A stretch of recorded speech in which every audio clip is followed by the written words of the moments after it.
Hello friends, कैसे हो आप सभी लोग। तो आज हम बात करने वाले हैं ईवीएस के टॉपिक पर, एसएसटी के टॉपिक पर। जो सीटेट में ईवीएस में भी कुछ क्वेश्चन इस टॉपिक से आते हैं, उसके बाद जो एसएसटी का पेपर होता है सीटेट में, उसमें भी कुछ क्वेश्चन इस टॉपिक से पूछे जाते हैं। जैसे कि बिहार शिक्षक भर्ती है या फिर ऐसा कोई भी एग्जाम जिसमें जीके, जीएस, एसएसटी, जियोग्राफी वगैरह आती है, उन सभी में ये टॉपिक बहुत ज़्यादा इंपॉर्टेंट होता है।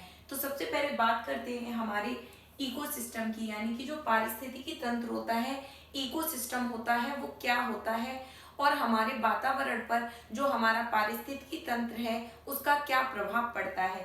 तो जो इकोसिस्टम शब्द है, यानी कि जो पारिस्थितिकी शब्द है, इसका प्रयोग सर्वप्रथम 1935 ईस्वी में एजी टांसले के द्वारा किया गया था। जो हमारा इकोसिस्टम वर्ड है, पारिस्थितिकी तंत्र वर्ड है, उसका जो सबसे पहले प्रयोग किया गया था वो एजी टांसले के द्वारा 1935 ईस्वी में किया गया था।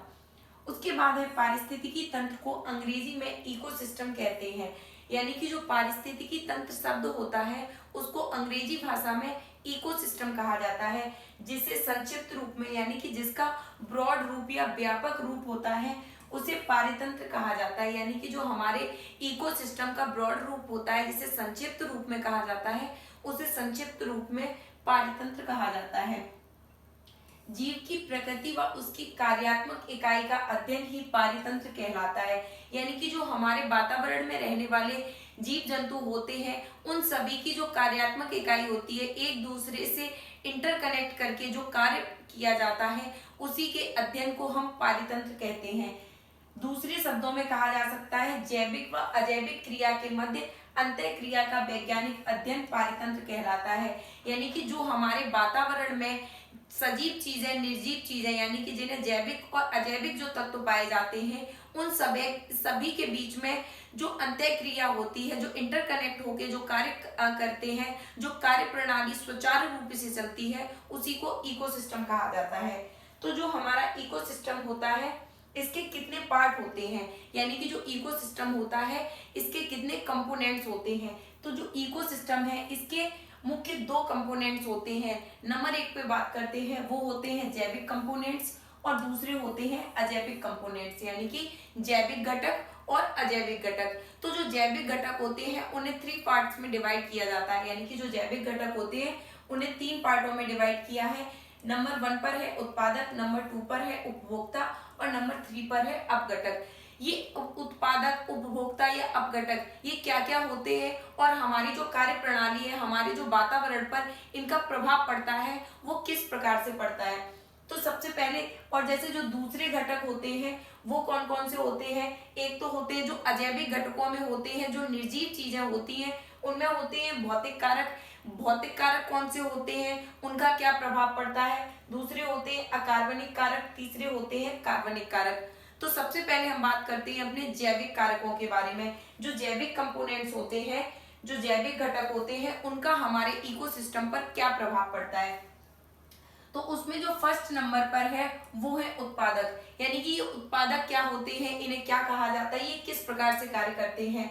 तो पारितंत्र में उत्पादक जगत का तात्पर्य वनस्पति जगत से होता है, यानी कि जो हमारे आसपास जो जीव जंतु हैं, जो वनस्पति जगत है, उसका तात्पर्य होता है, वो सभी चीजें उत्पादक में आती हैं।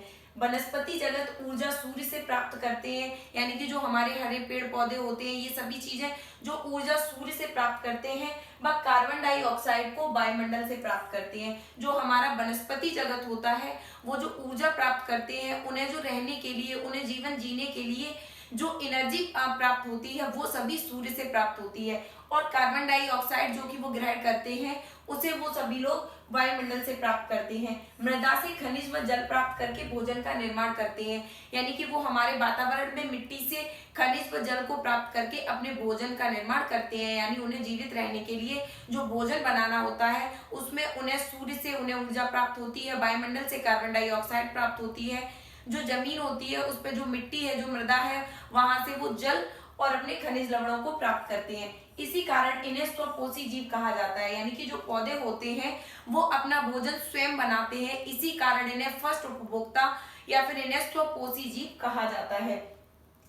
इन्हें पृथ्वी पर प्राथमिक ऊर्जा निर्माणकर्ता भी कहा जाता है, यानी कि जो वनस्पति जगत होता है इसे पृथ्वी पर हमारे वायुमंडल में इसे प्राथमिक ऊर्जा निर्माणकर्ता कहा जाता है। उसके बाद बात करते हैं सेकंड नंबर पर जो होते हैं, यानी कि जो फर्स्ट नंबर पे हो गए वो तो हो गए उत्पादक। उसके बाद बात करते हैं उपभोक्ता के बारे में, यानी कि जो उपभोक्ता होते हैं उन्हें 3 पार्ट में डिवाइड किया गया है। नंबर 1 पर जो डिवाइड किया गया है वो उन्हें किया गया है प्राथमिक उपभोक्ता के रूप में, दूसरा है द्वितीयक उपभोक्ता, तीसरे है तृतीयक उपभोक्ता। तो जो प्राथमिक उपभोक्ता होते हैं वो बोला जाता है उन जीव जंतुओं को जो पौधे से अपना भोजन प्राप्त करते हैं या पूर्ण रूप से जो शाकाहारी चीजें होती हैं, जो शाकाहारी होते हैं उन्हें प्राथमिक उपभोक्ता कहा जाता है। जैसे कि गाय है, भैंस है, हिरन है, यानी कि ये केवल साग सब्जी खा के, हरे घास फूस खा के या फिर जो साग सब्जियों पर ही केवल निर्भर रहते हैं उन्हें प्राथमिक उपभोक्ता कहा जाता है। जो द्वितीयक उपभोक्ता होते हैं वो बोले जाते हैं मांसाहारी चीजों को, यानी कि जो द्वितीयक उपभोक्ता होते हैं वे जीव जो ऊर्जा प्राप्ति के लिए मांस पर निर्भर रहते हैं, यानी कि द्वितीयक उपभोक्ता में उन जीव जंतुओं को रखा जाता है जो मांस मछली खाते हैं, जो मांस मछलियों पर डिपेंड रहते हैं, जैसे कि शेर है, भालू है, चीता है, ये किस में रखे जाते हैं? द्वितीयक उपभोक्ता में। उसके बाद बात करते हैं तृतीयक उपभोक्ता, जिसे बोला जाता है सर्वाहारी। वे जीव जिनमें शाकाहारी व मांसाहारी दोनों के गुण पाए जाते हैं, यानी कि जो द्वितीयक उपभोक्ता में रखे जाते हैं वो द्वितीयक उपभोक्ता में मांसाहारी जीव जंतु रखे जाते हैं, तृतीयक उपभोक्ता में जो रखे जाते हैं वो रखे जाते हैं सर्वाहारी, यानी कि वे जीव जंतु जिनमें शाकाहारी व मांसाहारी, यानी कि वो साग सब्जी भी खाते हैं और मांस मछली भी खाते हैं, यानी कि वो जीवों का जो मांस होता है उसे भी खाते हैं और पेड़ पौधों से प्राप्त जो हमें अनाज वगैरह होता है उन्हें भी खाते हैं।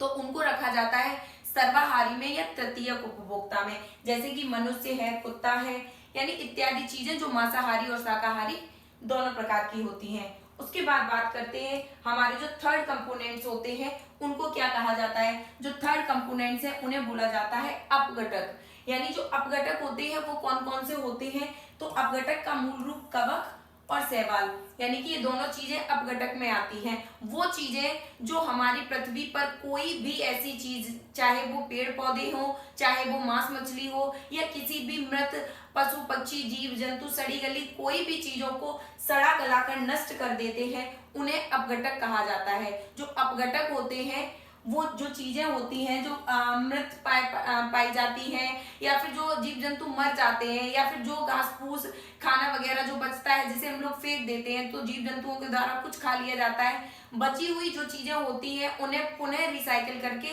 मिट्टी में मिला देना, उन्हें सड़ा गलाकर नष्ट कर देना, वो कार्य करते हैं अपघटक। इन्हें पोषण का चक्रणदाता भी कहा जाता है, यानी कि जो अपघटक होते हैं उन्हें पोषण का चक्रणदाता कहा जाता है।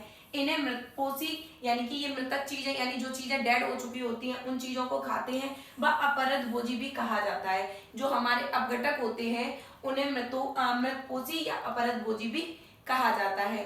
तो ये थे हमारे इकोसिस्टम के बारे में चीजें। इकोसिस्टम का जो सेकंड पार्ट है जिसमें हम बताएंगे कि जो उनका दूसरे घटक होते हैं, जो अजैविक घटक होते हैं, ये थी जैविक घटक के बारे में बातें। जो अजैविक घटक होते हैं उनका हमारे वातावरण पर, हमारे पर्यावरण पर क्या प्रभाव पड़ता है, उन सभी के बारे में जो बात करेंगे वो हम करेंगे इसके सेकंड पार्ट में। तो अभी जिस भी चाहे वो बिहार की शिक्षक भर्ती हो, चाहे वो सीटेट में एसएसटी के पेपर में पूछे जाने वाले क्वेश्चन हो, या जो एसएससी एमटीएस का पेपर है, या अदर कोई भी ऐसा एग्जाम जिसमें जियोग्राफी, जीएस, एसएसटी वगैरह पूछी जाती है, उन सभी में ये इकोसिस्टम वाला चैप्टर बहुत ज्यादा इंपॉर्टेंट है। तो आप सभी को ये चैप्टर किस लेवल तक समझ में आया है? कोई भी पॉइंट ऐसा हो जो समझ में नहीं आया हो तो उसे आप कमेंट बॉक्स में बता सकते हैं। तो हमारे इकोसिस्टम के चैप्टर के पार्ट 1 के लिए फिलहाल इतना ही।